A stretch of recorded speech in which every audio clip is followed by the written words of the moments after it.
Bienvenue dans le 20h de ce 9 juillet. Merci de vous informer sur RTI 1. Tête à l'Elysée ce mardi entre les présidents ivoiriens et français. Un entretien consacré à plusieurs questions bilatérales et multilatérales, entre autres la problématique sécuritaire, tant en Côte d'Ivoire qu'au niveau régional. C'est la deuxième rencontre de l'année entre les deux chefs d'État.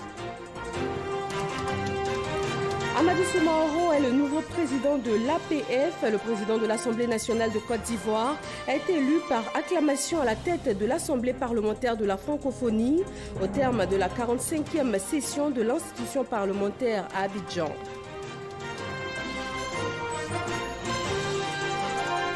« 241 103 candidats sont officiellement déclarés admis au BEPC 2019. C'est un taux de réussite de 57,31%. Il est en baisse de 2,83 points par rapport à celui de l'an dernier qui se chiffrait à 60,14%. Et puis au Soudan, en attendant la signature du texte suite à l'accord trouvé, Abdel Fattah al-Burhan assure que le Conseil militaire de transition va disparaître. Un démantèlement imminent puisque la version finale du compromis est annoncée pour ce vendredi. Bonsoir à tous, nous sommes ravis de vous retrouver pour ce point de l'actualité sur RTI 1. Le président Alassane Ouattara est à Paris, en France. Il a été reçu par son homologue français Emmanuel Macron à l'Élysée ce mardi. La coopération ivoiro-française était au centre des échanges, de même que des questions sécuritaires. Abiba Dambélé Saoué, envoyé spécial en France. Le président Alassane Ouattara fait son entrée au palais de l'Élysée ce mardi 9 juillet 2019. Il est 15h40. Le chef de l'État est chaleureusement accueilli par son homologue Emmanuel Macron. Il s'agit pour cette deuxième rencontre de l'année 2019 de passer au scanner, l'axe Yamoussoukro-Paris. La rencontre qui a duré environ 1 heure s'est déroulée à huis clos, mais nul doute que les questions liées au financement et au démarrage effectif des travaux de la ligne 1 du métro d'Abidjan, la mise en œuvre de la deuxième phase du contrat de désendettement et de développement, d'un montant de 738 milliards de francs CFA et la construction de l'Académie régionale de lutte antiterroriste de Jacquesville ont été abordés. Le président Alassane Ouattara rassure quant à l'excellence des relations entre la Côte d'Ivoire et la France. Nous avons eu un tête-à-tête d'1h30, donc nous avions beaucoup de choses à nous dire. Vous connaissez l'étroitesse des liens entre la France et la Côte d'Ivoire et l'amitié que nous avons l'un pour l'autre. C'était une occasion de parler de l'excellente coopération entre la Côte d'Ivoire et la France, mais également un tour d'horizon sur la situation régionale, continentale et mondiale. Vous savez que le monde traverse un moment un peu d'incertitude. Également, les foyers de tension sont connus. Et pour nous, c'était une opportunité d'échanger. Se prêtant aux questions de la presse nationale et internationale, le chef de l'État, économiste et financier de renommée internationale, a instruit les journalistes sur la création de l'ECO, la monnaie ouest-africaine. En ce qui concerne la Côte d'Ivoire, nous respectons les critères de convergence pour 2020. D'autres pays les respectent, mais de nombreux pays ne les respectent pas. Donc il faudrait que les critères de convergence soient atteints par tous les pays avant d'y aller. Mais ce que nous avons arrêté par contre, c'est que les pays qui sont prêts, par exemple les pays de la zone UEMOA, qui sont prêts et qui ont fait des efforts importants de bonne gestion, de bonne gouvernance, de maîtrise des déficits, de maîtrise de la dette, sont prêts sans doute en 2020. Il appartiendra au chef d'État de cette zone de prendre une décision. Le président Alassane Ouattara regagnera Abidjan ce mercredi. Et après cette rencontre à l'Élysée, le premier des supporters de l'équipe nationale de Côte d'Ivoire, le président Alassane Ouattara, s'est aussi prononcé sur ce parcours des éléphants de Côte d'Ivoire à la CAN 2019 en Égypte. Je suis un homme heureux. Et maintenant, nous continuons. Vous savez, nous avons bien commencé et je souhaite aux éléphants de continuer. J'ai déjà eu la chance d'apporter 2 coupes de la CAN en Côte d'Ivoire, en 92 quand j'étais Premier ministre Et en 2015, donc il y a quelques années, j'espère que jamais 203. Elle était à Abidjan pour la 45e session de l'Assemblée parlementaire de la francophonie. La secrétaire générale de l'organisation a été reçue ce mardi matin par le vice-président ivoirien. Louise Mouchikiwabo a présenté à Daniel Kablon-Duncan sa vision de la francophonie, avec notamment une réforme de l'OIF afin de la mettre au service des peuples. Et pour ce faire, elle entend orienter les actions de cette organisation vers la jeunesse, la femme et le numérique. Élue en octobre 2018 pour 4 années, la Rwandaise entend ainsi œuvrer à la promotion de la francophonie lors des rencontres internationales pour donner une meilleure visibilité à l'OIF. La 45e session de l'Assemblée parlementaire de la francophonie vient de prendre fin avec l'élection d'Amadou Soumaoro à la tête de l'institution. Le président de l'Assemblée nationale de Côte d'Ivoire a été élu président par acclamation au cours de la séance plénière de ce mardi. Il succède ainsi au Québécois François Paradis pour un mandat de 2 années. Moussa Konaté. Amadou Soumaoro, nouveau président de l'Assemblée parlementaire de la francophonie. Le président de l'Assemblée nationale de Côte d'Ivoire est élu par acclamation en séance plénière. Il remplace à ce poste le Québécois François Paradis. M. Soumaoro, je vous fais une passe sur la palette. Ça veut dire que je vous aiderai, je vous accompagnerai, je vous donne tout ce dont vous avez besoin pour aller au terme de votre présidence avec le plus grand des succès. Bref, nous patinerons ensemble. Nous, tous ensemble. La Côte d'Ivoire à la tête donc de l'APF pour un mandat de 2 ans. Le président Amadou Soumaoro s'engage à être au service de l'institution interparlementaire francophone. Nous œuvrerons ensemble à faire de l'APF une institution qui épouse l'ère du temps en se saisissant des questions qui préoccupent nos populations.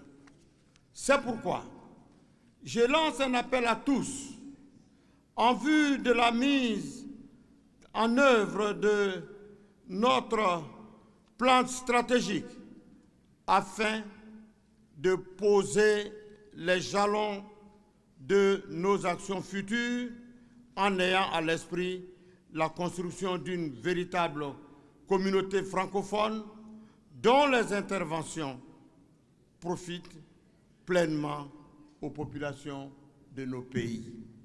Après cette intervention, Amadou Soumaoro, dans sa nouvelle fonction de président de l'APF, a présidé la suite de la séance plénière. Il a ensuite mis fin aux travaux de la 45e session de l'Assemblée parlementaire de la francophonie. Je déclare maintenant close les travaux de la 45e session de l'APF et vous donne rendez-vous en juillet prochain pour la 46e session. Et un dîner gala a été offert aux délégations de parlementaires de la francophonie présents à Abidjan. Des personnalités culturelles ont été distinguées pour leur participation active à la promotion de la langue française. Résultat du BEPC session 2019, sur les 420 674 candidats, 241 103 ont été officiellement déclarés admis, soit un taux de réussite de 57,31%. Ces résultats sont en baisse de 2,83% par rapport à ceux de l'an dernier qui étaient de 60,14%. Christelle Dia et Grace Kando. Sur 420 674 candidats qui ont pris part à l'examen du brevet d'études du premier cycle BEPC, 241 103 ont été déclarés admis. Soit un taux national de réussite de 57,31% en 2019, contre 60,14% en 2018 et 60,08% en 2017. L'examen du BEPC session 2019 se solde donc par des résultats en baisse de 2,83 points par rapport à la session 2018. C'est dire combien de fois nous regrettons les perturbations de l'année et leurs conséquences sur les résultats scolaires. Les candidats disposent de 48 heures à compter de la proclamation des résultats pour introduire leurs réclamations dans leur centre de composition respectif. Les résultats du jury spécial de proclamation seront connus le mardi 16 juillet prochain. Jean-Marc Djadji et Didier Nguesson nous proposent la proclamation des résultats dans quelques centres du district d'Abidjan. Yopougon, lycée municipal Pierre Gadier, il est 13h. Des candidats au BEPC impatients sont en attente de leurs résultats. Ici, le jury prépare la proclamation des résultats. Numéro de table 19 400 2109.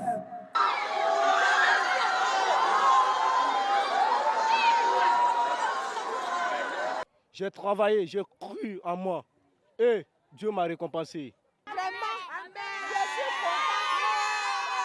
Je vais avec la joie et annoncer ça à la maison pour qu'on fête.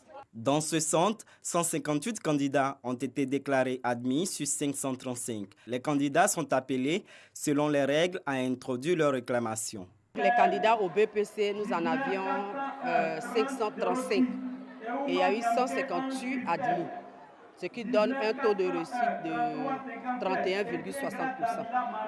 Les réclamations, c'est juste après les proclamations. C'est pour 48 heures. Lycée municipal d'Atekoubé. Après les résultats, on se félicite et célèbre l'obtention du brevet. Dans la commune de Cocody, au lycée classique, les candidats admis encouragent ceux qui ont échoué. Et vraiment, ça fait mal, ça fait mal. Et quand tu penses au soutien de tes parents, tout ça, ça fait mal vraiment. Les responsables du centre s'activent pour la distribution des relevés de notes. Nous sommes à l'étape de distribution des relevés. Parce qu'après la proclamation des résultats, les candidats doivent rentrer en possession de leurs relevés de notes pour faire des réclamations si ça s'est bien passé. S'il y a eu des omissions, ils ont droit à faire des réclamations. Et présentement, nous donnons les relevés de notes et nous recevons en même temps les réclamations. L'examen du BEPC session 2019 se solde par des résultats globaux, en baisse de 2,83 points par rapport à la session 2018 selon la direction des examens et concours. Dans la région du Poro, zone nord de la Côte d'Ivoire, le taux de réussite connaît également une baisse cette année. Il est de 50,80% contre 55% en 2018. À Mississauga pour la proclamation des résultats du lycée moderne de Korogo. Korogo, lycée Houphouët-Boigny.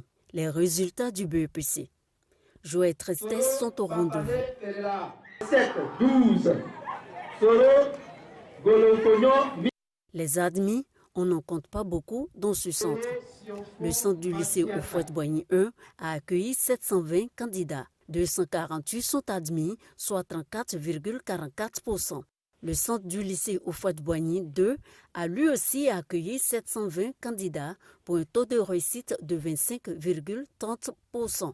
Je remercie Dieu pour tout ce qu'il a fait pour moi. Parce que depuis le début de l'année, c'est tout ce que je lui demandais. Même les examens qu'on a fait à l'école, même si je n'ai pas eu, je lui demandais cela qui me quand mon BPC. Je suis content et remercie Dieu de m'avoir donné le BPC. Et ceux qui n'ont pas eu, que Dieu fasse que l'année prochaine, ils puissent avoir. Il y a là en famille et puis aller un gros poulet et mon grand-père. Au centre du lycée moderne de Korogo, là par contre, il y a eu un peu plus d'admis. Au centre du lycée moderne 1, 135 admis sur 306 inscrits, soit un taux de réussite de 44%. Seul le centre du lycée moderne 2 a eu un peu plus de 50% d'admis. Sur 720 inscrits, il enregistre 401 admis. Cette année, le taux de réussite au BEPC dans la région du Poro est de 50,80% contre 55% pour l'année dernière. Quant au baccalauréat, les candidats composent jusqu'au vendredi 12 juillet. Ils sont plus de 273 000 à frapper aux portes des grandes écoles et universités qui, de leur côté, mettent en place une nouvelle approche pour dynamiser le secteur de l'enseignement supérieur et renforcer la certification des diplômes délivrés. Dorcas Loba et Serge Coléa. Adéquation, formation, emploi, certification et compétitivité des diplômes. Amélioration de la gouvernance, dynamisation de la politique gouvernementale. Voici les chapitres majeurs de la nouvelle politique de l'enseignement supérieur. Après une analyse diagnostique du système, une autre approche pédagogique s'impose selon la Direction générale de l'enseignement supérieur.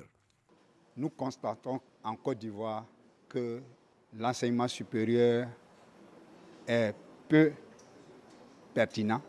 Et pour cela, les formations que nous devons produire, et surtout les produits de l'enseignement supérieur, doivent pouvoir régler nos problèmes de société. Pour les enseignants, cette démarche doit permettre de rehausser l'image du système académique en Côte d'Ivoire. Quand il y a un enseignement supérieur de qualité, il y a des ressources humaines de qualité. C'est en cela que le changement de politique pourrait nous amener à changer la Côte d'Ivoire qualitativement en termes d'intelligence. Cet atelier de validation a vu la participation de tous les acteurs du système de l'enseignement supérieur. Le ministère entend amener les différents acteurs à s'approprier cette nouvelle réforme. Ils sont eux aussi retournés sur les bancs. Les professionnels de la gestion de projets de développement abordent la deuxième édition de l'université d'été qui leur est consacrée. Ils se forment sur les nouveaux mécanismes de financement et de gouvernance des projets d'infrastructure et d'équipement en Afrique. Chris Diomondé et Franck Wadio. 30 dirigeants et responsables représentant 21 fonds, banques et structures d'investissement. 187 cadres d'entités à charge de projets venus à Abidjan à la deuxième édition de l'Université d'été des professionnels de la gestion de projets UPGP. Pour le réseau africain des professionnels de la gestion de projets, cette édition 2019 vise à favoriser le partage d'expériences, les outils de gestion et les procédés entre les personnes qui travaillent à la préparation, le financement, l'exécution et l'évaluation des projets de développement au sein de l'UPGP. L'édition 2019 porte sur les nouveaux mécanismes de financement et de gouvernance des projets d'infrastructure et d'équipement. La pratique cette année va porter sur la mise en relation d'affaires entre des porteurs de projets et les mettre en relation avec les investisseurs. De l'espoir en perspective pour les demandeurs de financement de projets et investisseurs privés. Une volonté aussi de renforcement des capacités pour les professionnels de la gestion de projets dans la mise en œuvre de projets en infrastructure innovantes. Lorsque les banques délivrent un financement, ça peut être sous forme d'un financement individuel d'une banque vers un demandeur, ou alors dans le cadre d'un pool de banques qui décident ensemble de confier leur argent à un promoteur. Eh bien, ces banques ont besoin de s'assurer que lorsqu'il y a un appel de fonds du promoteur, cet appel de fonds correspond bel et bien à ce qui avait été prévu. Durant ces 5 jours d'échange à l'Université d'été des professionnels de la gestion du projet, 300 décideurs et acteurs publics et privés seront formés à la maîtrise de nouveaux mécanismes de financement et types de gestion du projet. La zone de libre-échange continentale africaine compte à ce jour 54 signataires. 27 pays l'ont ratifié et cet accord est entré dans sa première phase opérationnelle depuis le dimanche 7 juillet dernier au Niger lors du sommet des chefs d'État de l'Union africaine. De façon concrète, à quoi correspond cette zone de libre-échange continentale africaine? Quelles sont ses exigences? Et que faire pour bénéficier des avantages de cet instrument de développement? Le dossier Éco Plus de ce soir nous donne des éléments de réponse. Il est signé Noël Niagno.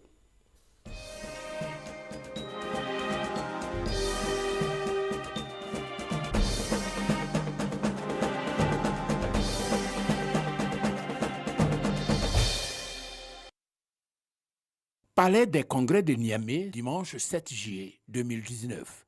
L'histoire retiendra que ce jour-là, des fils d'Afrique, des plus illustres anonymes, chefs d'État, chefs de gouvernement, experts en commerce international, économistes de renom d'Afrique et la diaspora, rassemblés sur les bords du Niger, ont lancé la phase opérationnelle de la ZLCAF, zone de libre-échange continentale africaine. Une zone de libre-échange, c'est de profiter de ce qu'on appelle les économies d'échelle. C'est-à-dire, je produis beaucoup, je vends beaucoup à moindre coût, donc je gagne beaucoup. Si je veux le marché ivoirien, c'est 25 millions d'habitants, mais si je vais à un marché beaucoup plus large, le marché nigérian, le marché égyptien par exemple, voilà des marchés, le marché sud-africain, Voilà des marchés beaucoup plus importants et le marché kényan. Et si je peux alors exporter vers ces marchés et vendre mes produits là-bas et avoir des produits très compétitifs, voilà l'objectif. Premier jalon de la marche vers l'intégration économique, la zone de libre-échange a ses exigences. En pole position, la volonté politique. Nous sommes un continent avec énormément de potentialités. Pour pouvoir justement capitaliser sur ce potentiel, il faut qu'il y ait une vraie volonté politique d'intégration. Expression de cet état de fait, les multiples activités réalisées en 3 ans pour préparer l'étape de Niamey. Adopté et ouvert à la signature le 21 mars 2018 à Kigali, l'accord sur la zone de libre-échange a enregistré à sa naissance 44 signatures, chiffre record dans les annales de l'architecture juridique de notre Union. Et une année à peine, le nombre de signatures est passé à 52. Et avec la signature du Bénin et du Nigeria, nous sommes à 54 sur 55. Donc la presque totalité des membres de notre Union. Nous avons enregistré aussi avec les dernières remises des instruments 27 ratifications. Autre rapport, cette fois des privés pour des privés, le Africa CEO Forum, le rendez-vous annuel des privés africains, lui a consacré 2 jours d'échange avec un thème évocateur de la parole aux actes. Une façon pour les privés africains de s'assumer face à cet enjeu continental. Tout le potentiel économique a été visité. En bonne place, les secteurs de l'énergie, des infrastructures, du transport et de l'agriculture, parce que déterminant pour la mise en œuvre de la ZLECAf. Africa 50 va travailler plutôt sur le volet production d'électricité, marginalement sur le volet transport, mais d'autres institutions peuvent soutenir donc les projets de lignes de transport d'électricité entre les pays et nous allons nous faire notre part pour la production d'électricité. L'Afrique a raté la révolution industrielle, elle ne doit pas rater la révolution du numérique. Aujourd'hui, notre rôle, c'est de bâtir ces autoroutes de l'information notamment et de connecter nos populations, notamment les populations d'Afrique de l'Ouest et d'Afrique en général. Sur ces différents segments, la Côte d'Ivoire arrive avec un avantage comparatif, certain.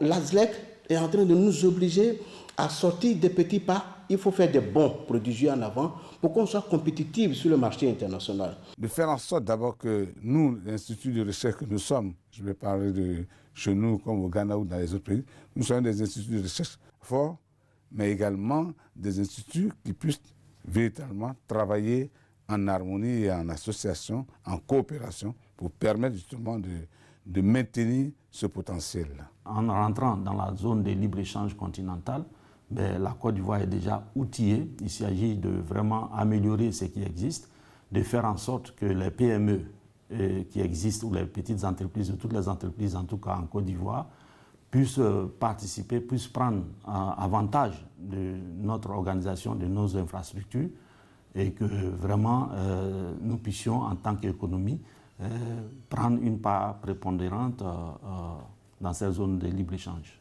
La ZLECAf, comme on le voit, est certes grosse d'opportunités, mais aussi de difficultés.